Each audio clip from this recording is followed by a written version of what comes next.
പോലും മോശമായി കാണുന്ന ഒരു ഏർപ്പാട് എങ്ങനെ ക്യാമ്പസിൽ നല്ലൊരു ഏർപ്പാടായി മാറുന്നു എന്നത് ഗൗരവമായി, അങ്ങനെ ചർച്ച ചെയ്യപ്പെടുന്നു എന്നത് ഗൗരവമായി നാം ചിന്തിക്കേണ്ടതാണ്. ഗവൺമെന്റ് പോലും നിരോധിച്ച, അത് വാങ്ങിയിട്ടുണ്ട് എന്നതിന്റെ പേരിൽ ഒരു കേസ് വന്നാൽ നാട്ടിൽ അപമാനിക്കപ്പെട്ടു പോകുന്ന ഒരു തിന്മയായി ഗവൺമെന്റ് പോലും പ്രഖ്യാപിച്ചിരിക്കുന്ന ഒരു തിന്മയാണ്. പക്ഷേ എന്നിട്ടും ക്യാമ്പസുകളിൽ അത് വാങ്ങണം, വാങ്ങിയാൽ ഇന്നുന്ന ഗുണങ്ങൾ ഉണ്ടാകുമെന്നൊക്കെ ചർച്ച വരുന്നുണ്ടെങ്കിൽ അവിടെയാണ് നമ്മുടെ ഈ സമ്മേളനത്തിന്റെയും ഇതിന്റെ പ്രമേയത്തിന്റെയും ഒക്കെ പ്രസക്തി നമുക്ക് ബോധ്യപ്പെടുന്നത്. അറിവ് സമാധാനത്തിന്, അടിസ്ഥാനപരമായ ഒരു അറിവ്, ആ അറിവ് മനുഷ്യന് ലഭിക്കുമ്പോഴാണ് സമൂഹം തന്നെ തിന്മയായി കാണുന്ന ഒരു കാര്യത്തെ ലോകത്തിന്റെ സ്രഷ്ടാവ് എന്താണ് അതിനെക്കുറിച്ച് പറഞ്ഞത്, അല്ലെങ്കിൽ ഇസ്ലാം അതിനെ ഏത് തരത്തിൽ നോക്കിക്കാണുന്നു എന്ന ഏറ്റവും ശരിയായ ഒരു കാഴ്ചപ്പാടിലേക്ക് നാം വരിക. പരിശുദ്ധ ഖുർആൻ, കഴിഞ്ഞുപോയ വേദഗ്രന്ഥങ്ങളെ സത്യപ്പെടുത്തിക്കൊണ്ടുവന്ന അവസാനത്തെ വേദഗ്രന്ഥം, അതിന്റെ 4-ാമത്തെ അധ്യായമായ സൂറത്തുൻ നിസായിലെ 34-ാമത്തെ ആയത്തിൽ നമുക്ക് കാണാം, അർ-റിജാലു ഖവ്വാമൂന അലൻ നിസാ, പുരുഷന്മാർക്ക് സ്ത്രീകളുടെ മേൽ നിയന്ത്രണാധികാരം നൽകിയിരിക്കുന്നു. കുടുംബത്തിന്റെ നേതൃത്വം പ്രകൃത്യാ തന്നെ പരിശോധിച്ചാൽ അത് പുരുഷനാണ്. ശാരീരിക വളർച്ചയുടെ ഒരു കാര്യം മാത്രം എടുത്ത് പരിശോധിച്ചാൽ പുരുഷനാണ് നേതൃത്വമെന്ന് നമുക്ക് പെട്ടെന്ന് ബോധ്യപ്പെടും. എന്തുകൊണ്ടാണ് പുരുഷന് നിയന്ത്രണാധികാരം നൽകിയത്? ബിമാ ഫദ്ദലല്ലാഹു ബഅദഹും അലാ ബഅദ്, അല്ലാഹു ചിലർക്ക് ചിലരേക്കാൾ പദവി നൽകിയിരിക്കുന്നു, കഴിവ് നൽകിയിരിക്കുന്നു. അപ്പോൾ സ്ത്രീയേക്കാൾ ഒരു പദവി, ചില കഴിവുകൾ പുരുഷന് അല്ലാഹു സുബ്ഹാനഹു വ തആല നൽകിയിട്ടുണ്ട്. വബിമാ അൻഫഖൂ മിൻ അംവാലിഹിം, അവരുടെ സ്വത്തുക്കളിൽ നിന്ന് അവർ ചെലവഴിക്കുന്നത് കൊണ്ടും. അപ്പോൾ നിയന്ത്രണാധികാരം കിട്ടിയപ്പോ ഉത്തരവാദിത്തം വരികയാണ്, സമ്പത്ത് ചെലവഴിക്കണം. ആര്? പുരുഷൻ. അപ്പോൾ ഇസ്ലാം പഠിപ്പിക്കുന്നത്, പ്രകൃതി മതം പഠിപ്പിക്കുന്നത് പുരുഷനാണ് സമ്പത്ത് ചെലവഴിക്കേണ്ടത് എന്നാണ്. നബി കരീം സല്ലല്ലാഹു അലൈഹി വസല്ലമയുടെ അടുത്ത് ഒരാൾ വന്നു, അല്ലാഹുവിന്റെ റസൂലെ, എന്റെ കല്യാണം നിശ്ചയിച്ചിരിക്കുന്നു. അപ്പോ മഹറിനെ കുറിച്ച് ചർച്ച വന്നു. ഒന്നുമില്ല എന്ന് പറയുമ്പോ അത്രയും ദാരിദ്ര്യം പിടിച്ച ഒരു കാലഘട്ടമായിരുന്നു അത്. വീട്ടിൽ പോയി തെരഞ്ഞു നോക്കാൻ പറഞ്ഞു. അദ്ദേഹം റിപ്പോർട്ട് നൽകി, നബിയെ ഒന്നുമില്ല. മഹാനായ നബി കരീം സല്ലല്ലാഹു അലൈഹി വസല്ലം പറഞ്ഞത് എന്താണ്? പരിശുദ്ധ ഖുർആനിൽ നിന്ന് ഇന്നുന്ന ഭാഗങ്ങൾ അവൾക്ക് പഠിപ്പിച്ചു കൊടുക്കുക എന്നത് മഹർ നിശ്ചയിച്ച് നമുക്ക് കല്യാണം നടത്താം. റസൂലുള്ള പറഞ്ഞു, അതൊന്നും ഒരു പ്രശ്നമല്ല, ഈ 2 ആഴ്ച മുമ്പ് ഇത്ര ദീനാറങ്ങ് വാങ്ങിക്കോ, എന്നിട്ട് ഒരു മഹർ അങ്ങ് കൊടുത്തുകള എന്ന് നബി കരീം സല്ലല്ലാഹു അലൈഹി വസല്ലം പറഞ്ഞു. ഇല്ല. അപ്പോ നബി കരീം സല്ലല്ലാഹു അലൈഹി വസല്ലം അവിടെ മഹറിന്റെ പ്രാധാന്യം ഉൾക്കൊണ്ടുകൊണ്ടാണ് വല്ലതുമുണ്ടോ എന്ന് നോക്കാൻ പറഞ്ഞത്. അപ്പോൾ അവിടെയാണ് നമ്മൾ കൈകടത്തിയത്, സമൂഹം കൈകടത്തിയത്. ഖുർആനിന്റെ ഈ അധ്യാപനത്തെ അട്ടിമറിക്കുന്ന ഒരു അവസ്ഥയിലേക്ക് വന്നു. സർവ്വ ചെലവും, വിവാഹത്തിന്റെ സർവ്വ ചെലവും പുരുഷനാണ്, മഹർ കൊടുക്കേണ്ടത് പുരുഷനാണ്. എന്നാൽ അതിനെ മാറ്റിമറിച്ചുകൊണ്ട് വിവാഹത്തിന്റെ സർവ്വ ചെലവും സ്ത്രീയുടെ കുടുംബത്തിന്റെ പിതാവിന്റെ തലയിൽ കെട്ടിവെക്കുന്ന അപമാനകരമായ ഒരു അവസ്ഥ ഇന്ന് വന്നു. യഥാർത്ഥത്തിൽ ആണത്തത്തെ ബാധിക്കുന്ന ഒരു വിഷയമാണിത്. നട്ടലുണ്ടോ എന്ന് നമ്മളോട് തന്നെ ചോദിക്കേണ്ട ഒരു വിഷയമാണിത്. എന്തെല്ലാം ദുർന്യായങ്ങൾ! കല്യാണത്തിന് ചെലവില്ലേ? അപ്പോ പെൺകുട്ടിയുടെ വീട്ടിൽ ചെലവില്ലേ? ആ ചെലവ് ആകാശത്ത് നിന്ന് ഇറങ്ങി വരിക. നമ്മുടെ വീട്ടിലെ ചെലവും അവളുടെ വീട്ടിലെ ചെലവും രണ്ടും അവളുടെ പിതാവ് വഹിക്കണമെന്നോ? എന്ത് ന്യായമാണ് അവിടെയുള്ളത്? മാത്രമല്ല, ഒരു പുരുഷനെ സംബന്ധിച്ചിടത്തോളം ആ പുരുഷന്റെ ചെലവിലാണ് വിവാഹം നടത്തേണ്ടതെങ്കിൽ ആ മഹർ വാങ്ങേണ്ടത് ആരാണ്? പുരുഷൻ. എന്നാൽ സ്ത്രീധനം വാങ്ങുന്ന വിവാഹങ്ങളിൽ മഹർ അപ്രസക്തമായി പോകുന്നു. ഒരുപക്ഷെ 100 കണക്കിന് പവനുകൾ വാങ്ങുമ്പോ 10-15 പവൻ മഹർ കൊടുക്കുമ്പോൾ യഥാർത്ഥത്തിൽ അവിടെ ലാഭനഷ്ടങ്ങളുടെ കണക്ക് പരിശോധിക്കുന്ന ഭൗതികമായ കാഴ്ചപ്പാടുകൾ വരെ നമുക്ക് കാണാൻ കഴിയും. അതുകൊണ്ട് തന്നെ സമൂഹത്തിൽ ദുരന്തമായി മാറിയിട്ടുള്ള, ഇസ്ലാം ഒരിക്കലും അംഗീകരിച്ചിട്ടില്ലാത്ത, ഇസ്ലാമിന്റെ അധ്യാപനങ്ങളെ തകർത്തു കളയുന്ന ഈ ഒരു നിലപാട് നമ്മളുടെ ഇസ്ലാമിക വ്യക്തിത്വത്തെ ബാധിക്കും എന്ന് നമ്മൾ മനസ്സിലാക്കണം. ബലിപെരുന്നാളിന് മൂരിക്കുട്ടന്മാരെ കച്ചവടം ചെയ്യാൻ വെച്ചതുപോലെ വിവാഹ കമ്പോളത്തിൽ എന്റെ മകൻ എഞ്ചിനീയറിംഗ് പാസ്സായവനാണ്, ആ പദം കൊണ്ട് അപ്പൊ തന്നെയായി 4 ലക്ഷം. ഇന്ന് ജോലി കിട്ടാൻ പോകുന്നു, അപ്പൊ പിന്നെ 2 ലക്ഷം കൂടി കൂട്ടിക്കോളൂ. പിന്നെ ഒരു 100 പവനൊന്നും ഇല്ലാതെ. അപ്പോ ഞാനും നിങ്ങളും വിവാഹം കഴിക്കാനിരിക്കുന്ന അടുത്തൊരു സമൂഹം, ആ സമൂഹം വിൽപ്പന മനുഷ്യ കച്ചവടത്തിന്റെ ലോകത്തേക്ക് നീങ്ങണോ, നമുക്ക് വില പറയുന്ന ഒരു അവസ്ഥ ഉണ്ടാകണോ എന്നതാണ് ക്യാമ്പസ് വിദ്യാർത്ഥികളുടെ മനസ്സിലേക്ക് വരേണ്ട ചോദ്യം. അതുകൊണ്ട് തന്നെ ഈ ഒരു മനുഷ്യ കച്ചവടത്തിന് നമ്മൾ കൂട്ടുനിൽക്കുകയില്ല. ഇനി മാത്രല്ല, നിക്കാഹിന്റെ അന്ന് നമ്മൾ ഇങ്ങനെ ഇരിക്കുന്നു, നമ്മുടെ വിവാഹം കഴിക്കാൻ പോകുന്ന പെൺകുട്ടിയുടെ പിതാവിന് കൈകൊടുക്കാൻ. അപ്പോൾ ആ വിവാഹം കഴിക്കാൻ എടുക്കുന്ന പുരുഷൻ ധരിച്ച ഡ്രസ്സ് അമ്മോശം കാക്കാന്റെ പൈസ കൊണ്ട്, അന്ന് അവന്റെ കൂട്ടുകാരെയും കൊണ്ടുവന്ന വണ്ടിയുടെ വാടക അമ്മോശം കാക്കാന്റെ പൈസ കൊണ്ട്, അന്ന് അവന്റെ വീട്ടിൽ അവനുണ്ടാക്കുന്ന സദ്യയുടെ പണം ആ പിതാവിന്റെ പണം കൊണ്ട്. പിന്നെ നീ എന്തിനാ ആണായത്? എല്ലാം ആ പെൺകുട്ടിയുടെ ചെലവിൽ. ഇതുകൊണ്ട് തന്നെ ഈ സദസ്സിൽ വെച്ച് നമ്മൾ തീരുമാനിക്കണം, ആണത്തത്തെ നഷ്ടപ്പെടുത്തുന്ന നട്ടല്ലില്ലാത്തൊരവസ്ഥക്ക് ഞാൻ ഒരിക്കലും കൂട്ടുനിൽക്കുകയില്ല. മഹാനായ നബി കരീം സല്ലല്ലാഹു അലൈഹി വസല്ലം പഠിപ്പിച്ച മാത്രമല്ല, അത് കഴിഞ്ഞ് അടുത്ത ചർച്ച എന്താ? വിവാഹം കഴിഞ്ഞാൽ രണ്ടുപേർക്കൊന്ന് യാത്ര ചെയ്യണ്ടേ, ഒരു ബൈക്കെങ്കിലും ഒരു കാറെങ്കിലും. എന്നാൽ ആൺകുട്ടിയുടെ പിതാവ് നിശ്ചയിക്കുന്നു, മോന്റെ കല്യാണമൊക്കെ കഴിഞ്ഞല്ലേ മോനെ, എന്നാ ഒരു കീ. കാക്ക മലർന്ന് പറക്കേണ്ടി വരും.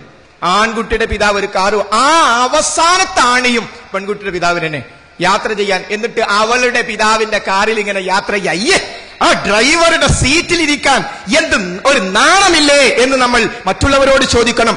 നമ്മളോട് ചോദിക്കേണ്ടതില്ല. കാരണം പരലോകത്ത് നമ്മൾ സമ്പാദിച്ച ധനം എവിടുന്ന് സമ്പാദിച്ചു, എങ്ങനെ ചെലവഴിച്ചു എന്ന് കൃത്യമായ മറുപടി പറയാതെ ഒരടി മുന്നോട്ട് പോകാൻ സാധ്യമല്ലാത്തതുകൊണ്ട് എന്റെ മുമ്പിൽ ഇരിക്കുന്ന ഈ 10,000 വിദ്യാർത്ഥികൾ തങ്ങളുടെ വിവാഹ സന്ദർഭത്തിലേക്ക് വരുമ്പോൾ ഒരിക്കലും പെൺകുട്ടിയുടെ ചെലവ് കൊണ്ട് ജീവിക്കാൻ ഞാൻ ഉദ്ദേശിക്കുന്നില്ല, പെണ്ണിന്റെ ഊരന്മയിൽ ജീവിക്കേണ്ട ഗതികേട് എനിക്കില്ല എന്ന് പ്രഖ്യാപിക്കുമെന്നറിയാം. രക്ഷിതാക്കൾ എന്റെ മകളെ വിൽക്കുന്ന പ്രശ്നമില്ല എന്ന് തീരുമാനിക്കുമെന്നറിയാം. അതുകൊണ്ട് ഈ ശബ്ദം കേൾക്കുന്ന രക്ഷിതാക്കളെ, മക്കളെ വിൽക്കാൻ വെക്കണോ? അതിലപ്പുറം ഒരു ചോദ്യം, റബ്ബ് സുബ്ഹാനഹു വ തആല ആൺകുട്ടിയെ നൽകി എന്ന ഒരനുഗ്രഹം ചെയ്തതുകൊണ്ടല്ലേ മകനെ വിൽക്കാൻ വെക്കുന്നത്? നാഥനോട് പ്രാർത്ഥിച്ചിട്ടാണ് പലരും പെൺകുട്ടിയെയും ആൺകുട്ടിയെയും ഒക്കെ അള്ളാഹു നമുക്ക് നൽകുന്നത്. അതിനുള്ള നന്ദിയാണോ ഈ ധനം എന്ന് നാം ചിന്തിക്കേണ്ടതുണ്ട്. അതുകൊണ്ട് ഒരു ഉറച്ച തീരുമാനത്തിലേക്ക് നമ്മൾ പോകണം. എന്റെ വിവാഹത്തിന് സ്ത്രീധനം എന്ന് പറയുന്നത് നമുക്കറിയാം, അത് വിവാഹത്തിന് മുമ്പോ ആ സന്ദർഭത്തോ കണ്ടീഷനായി വരുന്ന കാര്യങ്ങളാണ്. ഒരിക്കലും അത്തരം ഒരവസ്ഥ നമുക്കുണ്ടാകുവാൻ പാടില്ല എന്ന ഒരു ഉറച്ച തീരുമാനം ഈ സമ്മേളന നഗരിയിൽ വെച്ചെടുക്കാൻ നമുക്ക് സാധിക്കണം. അള്ളാഹുവിന്റെ ഗ്രന്ഥത്തോട്, പരിശുദ്ധ ഖുർആനിനോട് കൂറുണ്ടെങ്കിൽ, മുത്തു മുഹമ്മദ് മുസ്തഫ നബി കരീം സല്ലല്ലാഹു അലൈഹി വസല്ലമയുടെ ആ ചര്യയോട് നമുക്ക് കൂറുണ്ടെങ്കിൽ, അതിന് രണ്ടിനും എതിരായ ഈ അനിസ്ലാമികമായ ഒരു ഏർപ്പാടിനോട് ഒരിക്കലും ഞാൻ സഹകരിക്കുകയില്ല എന്ന് തീരുമാനമെടുക്കാൻ, അത്തരം വിവാഹങ്ങൾക്ക് കണക്ക് പറയാനും അതിന് സാക്ഷിയാകാനും വർത്തമാനങ്ങൾ പറയാനും ഞാനില്ല എന്ന് തീരുമാനിക്കാൻ കാരണവന്മാർക്ക്, ഉപ്പമാർക്ക്, വല്യുപ്പമാർക്ക് സാധിക്കണം. സ്ത്രീകളുടെ കൂട്ടത്തിൽ ചിലരുണ്ട്, ഒറ്റപ്പെട്ട ചിലർ, 3 പെൺകുട്ടികളും ഒരാൺകുട്ടിയും. ആ 3 പെൺകുട്ടികളുടെ വിവാഹം കഴിയുന്നത് വേറെ കരച്ചിലോട് കരച്ചിലാണ്. എനിക്കൊരു മോളുണ്ടോ, കല്യാണം നടത്തണോ, നിങ്ങൾ സഹായിക്കണോ. നാട്ടുകാരെല്ലാരും കൂടി 3 പെൺകുട്ടിയുടെയും കല്യാണം കഴിച്ചു. പിന്നെ ഒരു ആൺകുട്ടിയുണ്ട്, ആ കുട്ടിയുടെ വിവാഹം ആരും അറിയില്ല. ആഹാ, 3 എണ്ണത്തിന് ഞാൻ സ്ത്രീധനം കൊടുത്തു കഴിച്ചു, മുഴുവനും ഫൈനടക്കം ഒരു മോനെ ഞാൻ വിൽക്കും. അപ്പൊ പിന്നെ എല്ലാ കണ്ണീരും തുടച്ച് ഇനി ആ പെൺകുട്ടിയുടെ കണ്ണീര് കുടിക്കട്ടെ എന്ന് ചിന്തിക്കുന്ന ഒറ്റപ്പെട്ട സ്ത്രീകൾ, എല്ലാവരുമില്ല. ആ സ്ത്രീകൾ യഥാർത്ഥത്തിൽ മതത്തിലെ കരടുകളാണ്, ഈ സ്ത്രീധന കമ്പോളത്തിനെ പ്രോത്സാഹിപ്പിക്കുന്നവരാണ്. അതുകൊണ്ട് നമ്മൾ തീരുമാനിക്കുക, ഈ സമ്മേളനത്തോടനുബന്ധിച്ച് നമ്മുടെ എല്ലാ ഹോസ്റ്റലുകളിലും, വീടുകളിലും, പള്ളികളിലും, അതേപോലെ സ്ഥാപനങ്ങളുമെല്ലാം തൂങ്ങാൻ ഉത്തമ സമൂഹ സൃഷ്ടിക്ക് ബിസ്മി സന്ദേശം എന്ന് പറയുന്ന 10-16 കാര്യങ്ങൾ ഖുർആനിന്റെയും ഹദീസിന്റെയും അടിസ്ഥാനത്തിൽ നമ്മുടെ വീടുകളിൽ തൂക്കാൻ, സ്ഥാപനങ്ങളിൽ തൂക്കാൻ ബിസ്മി തയ്യാറാക്കിയിട്ടുണ്ട്. എല്ലാവർക്കും കോപ്പികൾ ഇല്ലെങ്കിലും പരമാവധി ഒരു ഹോസ്റ്റലിൽ ഒരു കോപ്പിയെങ്കിലും, ഉപ്പ അതിന് പ്രോത്സാഹിപ്പിക്കുമെങ്കിൽ ഉപ്പ കാണുന്നിടത്ത് തൂക്കിയിടാൻ, പള്ളിക്കാരണവന്മാർ കാണുന്നിടത്ത് തൂക്കിയിടാൻ. അങ്ങനെ നമ്മുടെ ജീവിതത്തിന്റെ തുടക്കമാണ് സഹോദരങ്ങളെ വിവാഹം. ജീവിതത്തിന്റെ തുടക്കം, ആ പവിത്രമായ സംഗതി തന്നെ അള്ളാഹുവിന് പൊരുത്തമില്ലാത്ത രൂപത്തിൽ റസൂലുള്ള പഠിപ്പിച്ചതിനെതിരാവുകയോ, അവിടെയാണ് ചിന്തിക്കേണ്ടത്. നമ്മുടെ വിവാഹ ജീവിതം വിജയിപ്പിക്കേണ്ടത് അള്ളാഹുവാണ്, പടച്ചവന്റെ ബർക്കത്താണ്. ബാറകല്ലാഹു ലക്കുമാ വബാറക അലൈക്കുമാ എന്നല്ലേ നമ്മൾ അവിടെ പ്രാർത്ഥിക്കുന്നത്. പടച്ചോന്റെ ബർക്കത്ത് കിട്ടണം. ആ ബർക്കത്ത് കിട്ടാൻ പടച്ചവൻ പറഞ്ഞതുപോലെ കേൾക്കണം. അതുകൊണ്ട് ഒരു തരത്തിലും ന്യായീകരിക്കാൻ കഴിയാത്ത ഈ ഒരു സംഗതിയുമായി നമ്മൾ ആരും ബന്ധപ്പെടുകയില്ല എന്ന് തീരുമാനിക്കുകയും ആ തീരുമാനത്തിൽ ഉറച്ചു നിൽക്കുകയും ചെയ്യാൻ നമുക്ക് സാധിക്കണം. റബ്ബ് സുബ്ഹാനഹു വ തആല തൗഫീഖ് ചെയ്യുമാറാകട്ടെ. അസ്സലാമു അലൈക്കും. നമുക്ക് എല്ലാവർക്കും അറിയുന്ന പോലെ ഇസ്ലാമിന് അതിൻ്റെ കണിശമായ ഒരു നിയമങ്ങളുടെ ഒരു ചട്ടക്കൂടുണ്ട്. ഇന്നത്തെ യൂത്ത് യോയോ പാട്ടുകളും ക്ലബ് ഡാൻസ്, ഫാഷൻ ഷോ എന്നിവയിൽ മുഴുകി നിൽക്കുന്ന ഈ യൂത്തിന് ഇതൊക്കെ ഡൈജസ്റ്റ് ആവുമോ? ഇസ്ലാം പഴഞ്ചമല്ല എന്ന് അവരുടെ ഈ ചോദ്യത്തിന് ഞാനൊരു മറുപടി പ്രതീക്ഷിക്കുന്നു.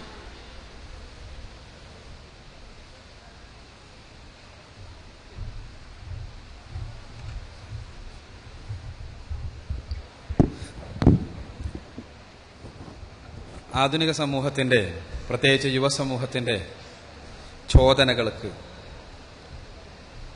അനുകൂലമായി നിലനിൽക്കുന്ന സാമൂഹ്യക്രമത്തിൽ ഇസ്ലാം പഴഞ്ചനാണ് എന്നാരെങ്കിലും പറഞ്ഞാൽ അത് നിഷേധിക്കാനാകുമോ, അല്ലെങ്കിൽ അത് ശരിയല്ലേ എന്നാണ് ചോദ്യം. യഥാർത്ഥത്തിൽ ആധുനിക സമൂഹത്തിന്റെ സാമൂഹ്യക്രമം എന്ന പേരിൽ നമ്മിലെല്ലാം അടിച്ചേൽപ്പിച്ചുകൊണ്ടിരിക്കുന്ന ജീവിതക്രമം ഒരുതരം അടിമത്വത്തിൻ്റെതാണ് എന്നുള്ളതാണ് വാസ്തവം. അത് തിരിച്ചറിയാൻ കഴിയലാണ് ഇസ്ലാമികമായ ഭൂമികയിൽ നിൽക്കുമ്പോൾ നമുക്ക് ലഭിക്കുന്ന ഏറ്റവും വലിയ അനുഗ്രഹം. ഇവിടെ ചോദ്യത്തിൽ സൂചിപ്പിക്കപ്പെട്ട പാഷൻ പരേഡിനെ പോലെയുള്ള അതേപോലെയുള്ള ഒരുപാട് കാര്യങ്ങൾ അത് യഥാർത്ഥത്തിൽ എന്തിനു വേണ്ടി നിർമ്മിക്കപ്പെടുന്നു, ഏതു രൂപത്തിലാണ് വിപണനം ചെയ്യപ്പെടുന്നത്? ഇന്ന് നമ്മളെല്ലാം നമ്മുടെ ചിന്തയടക്കം വിപണനം ചെയ്യപ്പെട്ടുകൊണ്ടിരിക്കുന്ന ഒരു കാലഘട്ടത്തിലാണ് നമ്മൾ ജീവിക്കുന്നത്. നമ്മുടെ തലച്ചോറിനെ വളരെ സമർത്ഥമായി കച്ചവട താൽപര്യങ്ങൾക്ക് അനുഗുണമായ രൂപത്തിൽ പരിവർത്തിപ്പിക്കുവാൻ വേണ്ടി സിദ്ധവൈഭവമുള്ള ബുദ്ധികൾ ഉണ്ടാക്കിയ പ്ലാനിംഗ് ആണ് ഇന്ന് ലോകത്ത് നടന്നുകൊണ്ടിരിക്കുന്നത്. ചെറുപ്പം മുതലേ ടെലിവിഷനിൽ കാണുന്ന പരസ്യങ്ങൾ നമ്മുടെ തലച്ചോറിനെ വാണിജ്യവൽക്കരിക്കുകയാണ്. പരസ്യം എന്നത്, അഡ്വർടൈസിംഗ് എന്നത് യഥാർത്ഥത്തിൽ മുതലാളിത്തത്തിന്റെ മതമാണ് എന്നാണ് അമേരിക്കൻ കമ്മ്യൂണിക്കേഷൻ രംഗത്തെ വിദഗ്ധനായ ഡോക്ടർ സഡ്ജള്ളി പറഞ്ഞത്. അത് മുതലാളിത്തത്തിന്റെ മതമാണ് എന്ന്. എന്തുകൊണ്ടാണ്? ഇതുപയോഗിച്ചുകൊണ്ട്, പരസ്യ വിപണി ഉപയോഗിച്ചുകൊണ്ട് നമ്മുടെ മസ്തിഷ്ക പ്രക്ഷാളനം നടത്തി നമ്മളെ കൊണ്ട് തിന്മ ചെയ്യിപ്പിച്ച് അധാർമികന്മാരാക്കി മാറ്റുക എന്ന വളരെ സമർത്ഥമായ തന്ത്രമാണ് ഇവിടെ വ്യാപകമായി നടന്നുകൊണ്ടിരിക്കുന്നത്. ഇതിന്റെ ഫലം എന്താണ്? ഫലം അമേരിക്കൻ വാല്യൂസിനെ കുറിച്ച് പഠിപ്പിക്കുന്നതിന് വേണ്ടി, അമേരിക്കയുടെ ധാർമ്മികതയെക്കുറിച്ച് പഠിപ്പിക്കുന്നതിന് വേണ്ടി രൂപീകരിക്കപ്പെട്ട സംഘടന ഇൻസ്റ്റിറ്റ്യൂട്ട് ഓഫ് അമേരിക്കൻ വാല്യൂസിന്റെ പ്രസിഡന്റ് ചെയർമാനായിരുന്ന ഡേവിഡ് ബ്ലാക്കൻഹോൾ എന്ന് പറയുന്ന മനുഷ്യൻ, അദ്ദേഹം എഴുതിയ ഫാദർലെസ് അമേരിക്ക എന്ന പുസ്തകത്തിൽ അദ്ദേഹം എഴുതുന്നത് ഓരോ വർഷവും പിതാവാരാണ് എന്നറിയാത്ത 25 ലക്ഷം കുഞ്ഞുങ്ങൾ അമേരിക്കയിൽ പറന്നുവിടുന്നു എന്നാണ്. 25 ലക്ഷം കുഞ്ഞുങ്ങൾ പിതാവാരാണ് എന്നറിയാതെ പറന്നു വീഴുന്നു എന്ന് അദ്ദേഹം വേവലാതി കൊള്ളുമ്പോൾ അതിന്റെ ഫലം, അദ്ദേഹം പറയുന്ന ഫലം, സമൂഹത്തിൽ നിലനിൽക്കുന്ന വ്യാപകമായ അരാജകത്വവും സമൂഹത്തിലെ പുതിയ തലമുറയിലുള്ള കുറ്റകൃത്യങ്ങളോടുള്ള വിധേയത്വവുമാണ് എന്നാണ്.